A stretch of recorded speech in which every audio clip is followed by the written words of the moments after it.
Hello all of you, welcome back to my channel. मैं आज आप लोगों के लिए लेकर आ चुकी हूँ एक कलेक्टिव रीडिंग जिसका टॉपिक रहने वाला है कि आपके पर्सन नेक्स्ट 2 डेज़ में आपके लिए कैसा फील कर सकते हैं।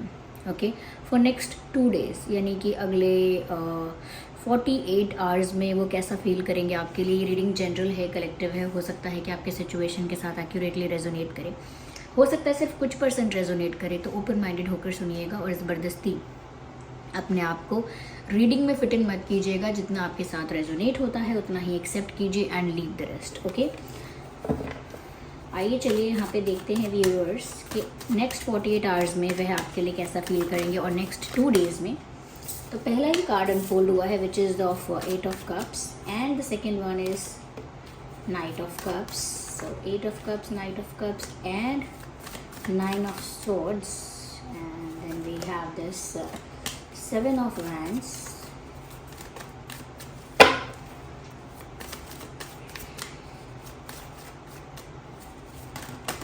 Well, we have the justice. Okay, तो ये कुछ कार्ड्स हैं हमारे पास। आइए चलिए देखते हैं। सबसे पहला कार्ड जो है वो जस्टिस का कार्ड है। Then we have this 7 of wands, 9 of swords and knight of cups and 8 of wands. Okay,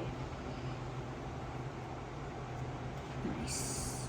सबसे पहले व्यूअर्स यहाँ पर मुझे ये नज़र आ रहा है कि अगले 2 दिनों में आपके जो पर्सन है कहीं ना कहीं किसी कुछ इस तरह की मिक्स्ड फीलिंग्स हैं, जहाँ पर मैं कहूँगी कि एक सैडनेस और एक डिसअपॉइंटमेंट अगले 2 दिनों में कुछ ज़्यादा दिख रही है।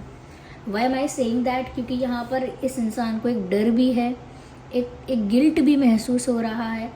कहीं ना कहीं मुझे लगता है कि ये इंसान जो है वो थोड़ा सा रिग्रेट में भी है।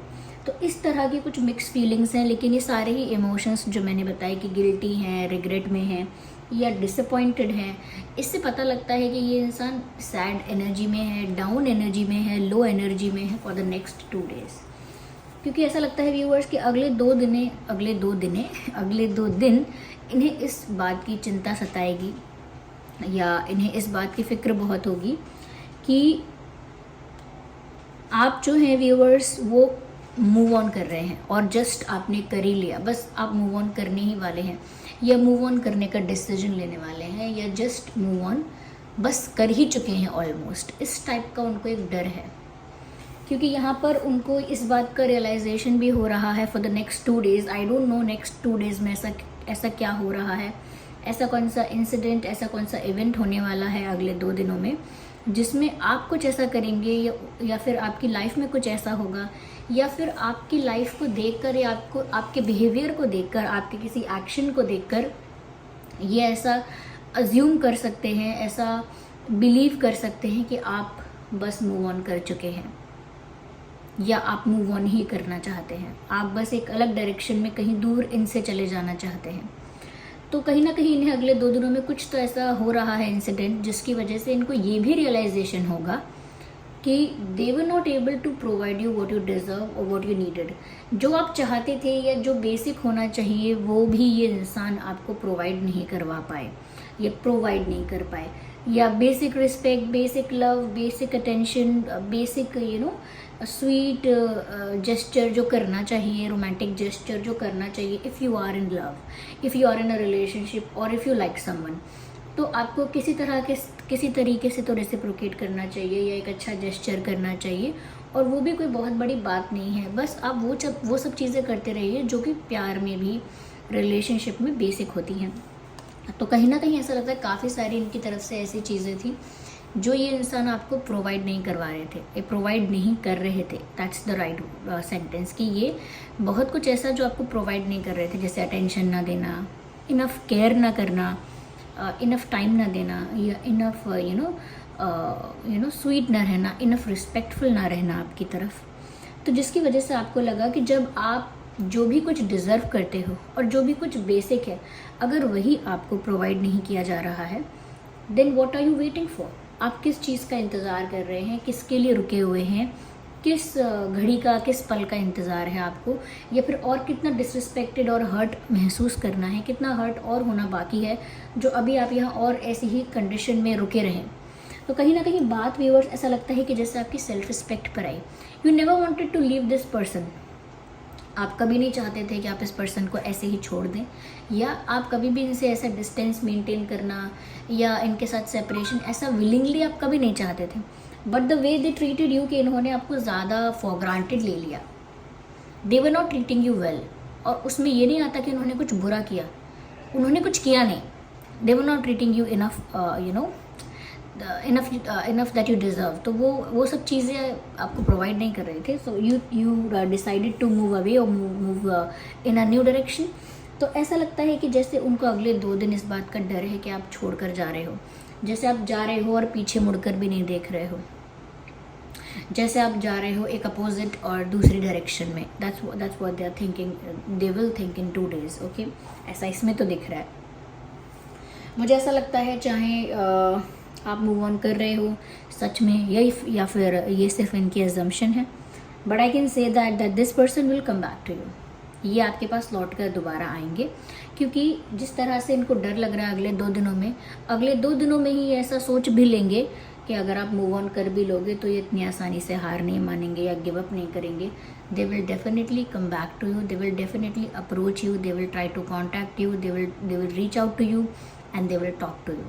तो ऐसा नहीं है कि आप मूव ऑन करते हुए दिखोगे तो अगले दिन बस ये इसी चिंता में, इसी डर में है चिंता में, हैं डर में, कहीं आप मूव ऑन कर तो नहीं लोगे या कर तो नहीं लिया। फिर भी ये भी सोचेंगे कि अगर जो भी बात हो, कर लिया मूव ऑन या नहीं किया है, या करने के बारे में सोच रहे हैं, मैं तो फिर भी जाऊंगी या जाऊंगा, इनसे बात करने की कोशिश करूंगा। I will approach this person, I will talk to this person. मैं इनसे बात करके देखूंगा, बात करूंगी, यू नो, कुछ कन्फेस करना है या कुछ जस्टिफाई करना है, कुछ एक्सप्लेन करना है, whatever it could be, but they will definitely try to come back to you, they will try. Okay, वो आपको आपसे बात करने की, आप तक पहुंचने की कोशिश दोबारा ज़रूर करेंगे, ऐसा लगता है। हाँ, ये कोशिश 2 दिनों के अंदर ही नहीं होगी, ओके, लेकिन हाँ, इन 2 दिनों में चिंता भी है, तो इन 2 दिनों में ऐसा विचार भी किया जाएगा कि मैं गिव अप तो नहीं करने वाला, या मैं गिव अप तो नहीं करने वाली, I will definitely go back to this person और I will try my best. तो मैं तो अपना बेस्ट करूँगी और मैं इस पर्सन के पास वापस जाऊँगा या जाऊँगी। कहीं ना कहीं व्यूअर्स ऐसा लगता है कि आप इस सिचुएशन में जस्टिस चाहते हो।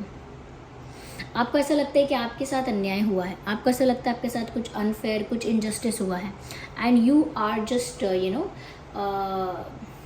वेटिंग फॉर द जजमेंट और द जस्टिस। तो आप ना चाहते हो, आप ये नहीं चाहते उनके साथ कुछ बुरा हो या कुछ आपको कोई रिवॉर्ड मिले और बहुत कुछ अच्छा हो, बस आप ये चाहते हो कि सब कुछ वो होना चाहिए जो फेयर है, सब कुछ वैसा होना चाहिए जो जस्टिस है। आपको किसी ने फॉर ग्रांटेड लिया या आपको किसी ने हर्ट किया या आपके एफर्ट्स वेस्ट हो गए, ऐसा सब नहीं होना चाहिए। ओके, तो आपको वो मिलना चाहिए जो आप डिज़र्व करते हो, और जिसने जो किया है उसे भी वो मिलना चाहिए जो वो डिज़र्व करता है। तो कहीं ना कहीं आप जस्टिस का इंतज़ार कर रहे हो कि जो भी जस्टिस है वो आपको स्वीकार होगा, लेकिन जस्टिस हो, फेयर हो। तो यहाँ पर मुझे लगता है व्यूअर्स की जस्टिस सर्व हो रहा है, तभी इनको इतना दुख भी हो रहा है आपके जाने से, या आपके चले जाएंगे आप इस थॉट से ही उनको बहुत दुख हो रहा है, डर लग रहा है। साथ ही साथ उनको लग रहा है कि उन्हें आपके पीछे आना पड़ेगा, आपको वापस अप्रोच करना पड़ेगा, कुछ एक्सप्लेन करना पड़ेगा, कुछ समझाना पड़ेगा। तो ये भी इस रियलाइजेशन की वजह से ही है, और ये रियलाइजेशन या ये टेंशन, ये डर, ये इसीलिए आया है क्योंकि अब जो डिवाइन है, यूनिवर्स है, वो कर्मा सर्व कर रहे हैं।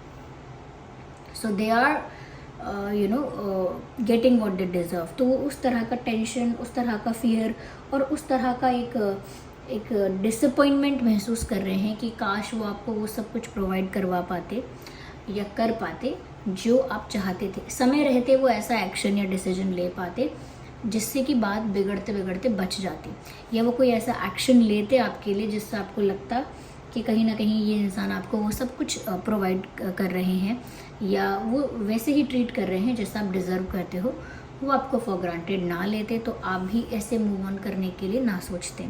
तो डिसअपॉइंटेड बहुत है अपनी ही बिहेवियर और अपने पास्ट डिसीजन से, अपने पास्ट एक्शन से, और कुछ ऐसी चीज़ों से डिसअपॉइंटेड हैं जो उन्होंने की ही नहीं। जैसे मुझे उस समय बोलना चाहिए था, जैसे मुझे उस समय ये कार्य करना चाहिए था, पर वो नहीं किया, तो उस बात के लिए भी इनको रिग्रेट भी है। Okay, they are in regret also कि उनको जो करना चाहिए था उन्होंने वो किया नहीं। And now they are thinking viewers कि आप जो है अब बहुत ज़्यादा डिफेंसिव हो चुके होंगे। ये उनका अजम्पशन है, ये उनका अजम्पशन हो सकता है। इन द नेक्स्ट 2 days वो ऐसा सोच सकते हैं कि क्योंकि आप मूव ऑन कर रहे हैं, क्योंकि आप न्यू डायरेक्शन में जा रहे हैं, और क्योंकि आपके साथ अनफेयर हुआ है और आपको फॉर ग्रांटेड लिया गया है, तो डेफिनेटली आप डिफेंसिव हो गए होंगे। तो ये इनका एक अनुमान हो सकता है, या फिर वो ऐसा देख पा रहे हैं क्लियरली कि आप डिफेंसिव हो गए हैं आपके बिहेवियर से, आपके बारे में जो इन्फॉर्मेशन मिलता है उससे। ओके, तो कहीं ना कहीं ये ऐसा महसूस कर रहे हैं, देख रहे हैं that you are not allowing anyone to come close to you. अब आप ना किसी को अलाउ नहीं कर रहे हैं कि कोई भी इंसान, चाहे वो कोई न्यू पर्सन फ्रेंडशिप के लिए आपके पास आना चाहता हो, फिर भी आप उसे अपने एक इमोशनल जोन में या आप अपने इमोशनल एरिया में ना एंट्री नहीं दे रहे हैं। अपने दिल के करीब किसी को करना ही नहीं चाहते, चाहे वो कोई दोस्त हो, चाहे वो कोई और न्यू पर्सन क्यों ना हो। तो वो ये चीज़ देख पा रहे हैं, फील कर पा रहे हैं कि आप बहुत रेजिस्टेंस क्रिएट कर रहे हो, एक ब्लॉकेज है आपकी तरफ कि आप किसी भी पर्सन को अपने दिल के करीब नहीं आने दे रहे हो। आपने एक बाउंड्री सेट कर ली है, आपने एक डिफेंस मैकेनिज्म एक्टिवेट कर लिया है कि कोई भी आपके करीब नहीं आएगा। कोई भी बात करे, काम की बात करे, लेकिन आपके दिल के करीब, आपकी इमोशनल अटैचमेंट आपके साथ बना पाए, इतना करीब आप किसी को आने नहीं दे रहे हो। अपने प्राइवेट पर्सनल लाइफ में नहीं आने दे रहे हो किसी को, क्योंकि आपको लगता है लोग अटैचमेंट करते हैं, फिर बदल जाते हैं, फॉर ग्रांटेड लेते हैं, दे हर्ट यू इवेंचुअली आपको ऐसा लगता है कि लोग आपके पास आएंगे, फिर एक अटैचमेंट होगा, एक कनेक्शन बनेगा, and then they will hurt you. आपको हर्ट कर देंगे, आपका दिल तोड़ेंगे, उदास करेंगे आपको। तो इसीलिए आप डिफेंसिव होकर चल रहे हो। Now you don't want anyone to come closer to your heart. अब नहीं चाहते आप कि कोई आपके दिल के करीब आए और फिर से उस दिल पे राज करे और जब मन चाहे उसे तोड़ दे। तो आप बहुत ज़्यादा अपने हार्ट को लेकर, अपनी फीलिंग्स को लेकर, अपने इमोशंस को लेकर प्रोटेक्टिव हो रहे हो, विच इज़ फाइन। ओके, जिसका दिल टूटा है या जिसको फॉर ग्रांटेड लिया गया है, जिसके साथ गलत हुआ है, वो अपने दिल को प्रोटेक्ट करके ही चलेगा। वो अपने दिल को, अपने इमोशंस को प्रोटेक्ट करेगा ही। कितनी बार टूटना अफोर्ड कर सकता है कोई, कितनी बार अपना दिल तोड़वाना अफोर्ड कर सकता है कोई।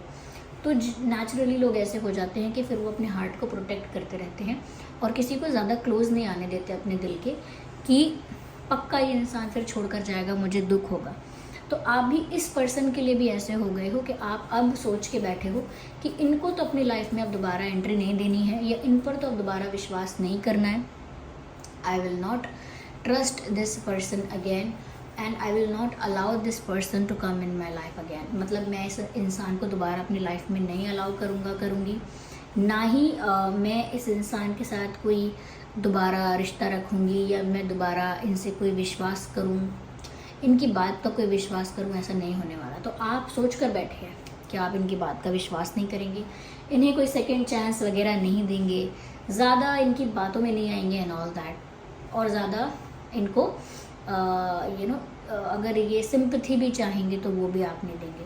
तो कहीं ना कहीं आप बहुत डिफेंसिव हो गए, और ये सोच कर आपके पर्सन और ज़्यादा डर रहे हैं, क्योंकि नॉर्मली वो आपको कैसे फेस करते हैं उनको ये नहीं पता, और जब वो देख रहे हैं कि आप इतने डिफेंसिव और हो गए हो, तो उनको नहीं पता कि वो कैसे आप तक पहुंच पाएंगे। वो आप तक आएंगे, गिव अप नहीं करेंगे, ये तो मन बना लिया उन्होंने, और अगले 2 दिनों में बनाने वाले हैं, नॉट बना लिया, फॉर द नेक्स्ट 2 days वो ऐसा सोचेंगे ज़रूर कि वो गिव अप नहीं करेंगे, आपके पास आएंगे। लेकिन साथ ही साथ ये थॉट भी, काउंटर थॉट आएगा कि आप तो डिफेंसिव हो गए हो, पता नहीं आप कैसे रिस्पॉन्ड करोगे या आप कैसा रिएक्ट करोगे, दे डोंट नो। यहाँ पर मुझे ऐसा भी लगता है व्यूअर्स कि इस इंसान की ना अगले 2 दिनों तक रातों की नींद उड़ने वाली है, क्योंकि इनको बहुत सारे विचार आएंगे। मैंने कहा ना, एक विचार ये आएगा, आप जा रहे हो, मूव ऑन कर रहे हो, इन्होंने गलत किया, इन्होंने वो डिसीजन नहीं लिया जो लेना चाहिए था, डिसअपॉइंट हैं बहुत ज़्यादा। फिर सोचेंगे कि नहीं, वो गिव अप नहीं करेंगे, वो आप तक जाएंगे, आपको अप्रोच करेंगे दोबारा। फिर वो सोचेंगे अरे आप तो बहुत डिफेंसिव हो गए हो, आपने अपने आसपास एक सेट ऑफ बाउंड्रीज़ क्रिएट कर लिया है, तो फिर वो आप तक पहुँचेंगे कैसे, समझाएंगे कैसे। ओके, तो वो इतने ज़्यादा उनको थॉट्स आ रहे हैं, काउंटर थॉट्स, फिर उसके बाद थॉट्स, फिर अगेन थॉट्स। तो वो उन थॉट्स के बीच उलझ गए हैं और ऐसा लगता है कि इतना सोच विचार करने के बाद ओवर थिंकिंग है ये, इतनी ओवर थिंकिंग करने के बाद कहाँ सुकून की नींद आती है, इतनी ओवर थिंकिंग करने के बाद कहाँ चैन और सुख मिल पाता है शांति से। तो ऐसे ही इनकी रातों की नींद उड़ने वाली है। अगले 2 दिनों तक इनको ऐसे ही ओवर थिंकिंग कंटिन्यू रहेगी इनकी 2 दिन तक, ऐसा लगता है। और इनके सर में भी दर्द हो सकता है, हैवी फील करेंगे और कहीं ना कहीं उनको बहुत सारी बातें याद आएंगी। गिल्टी फील होगा कि मैंने ये क्या किया, मैंने वो क्या किया, तो बहुत गिल्ट होने वाला है। 2 डेज़ का गिल्ट ट्रिप है ये, समझ लीजिए इनका 2 दिन के लिए गिल्ट ट्रिप पर जाने वाले हैं। तो गिल्ट फील होगा इनको गिल्ट फील होगा इनको, और काफ़ी डिसअपॉइंटेड, अपसेट और बहुत ज़्यादा सैड फील होगा। Ignore the background noise, okay. तो यहाँ पर ऐसा ही लग रहा है। इम्पॉर्टेंट जो यहाँ पर साइंस है, मुझे लगता है वाटर साइन और फायर साइन और एयर साइन यहाँ पर काफ़ी प्रोमिनेंट है, water, air and fire, okay. Numbers कुछ हैं, वो है 7, 17, 27, ओके, 11, 21, 31, 1, 9, 19, 29, 8, 18, 28, 10, 20, 13। तो ये कुछ डेट्स हो सकते हैं, नंबर्स हो सकते हैं जो आपके लिए रेलेवेंट हो सकते हैं किसी तरह से, okay viewers. Yes, they are hiding their face. मुझे लगता है इनको आपको फेस करने में भी प्रॉब्लम होगी। ऐसा लगता है जैसे मुंह भी छुपाना चाहते हैं, आपको एक्सप्लेन भी बहुत कुछ करना चाहते हैं, लेकिन क्योंकि इतना गिल्ट है कि वो फेस नहीं कर सकते आपको, आपकी आंखों में आंखें डाल के बात नहीं कर सकते बिकॉज ऑफ गिल्ट। तो व्यूअर्स, इस सिचुएशन में जस्टिस तो सर्व हो रहा है, एज यू कैन सी कि यहाँ पर ये इंसान वही फेस कर रहे हैं जो ये डिज़र्व करते हैं, if they have done something wrong. ऐसा नहीं है कि किसी ने कुछ किया नहीं और वो ये दुख उसको मिलने वाला है, ऐसा नहीं। तो क्योंकि आपने जस्टिस की इच्छा की थी, सिर्फ इसीलिए नहीं, क्योंकि जस्टिस तो सर्व होता ही है चाहे आप इच्छा करें या ना करें। So this was the reading. चलिए मिलते हैं अगली रीडिंग में, तब तक के लिए बाय बाय फैमिली।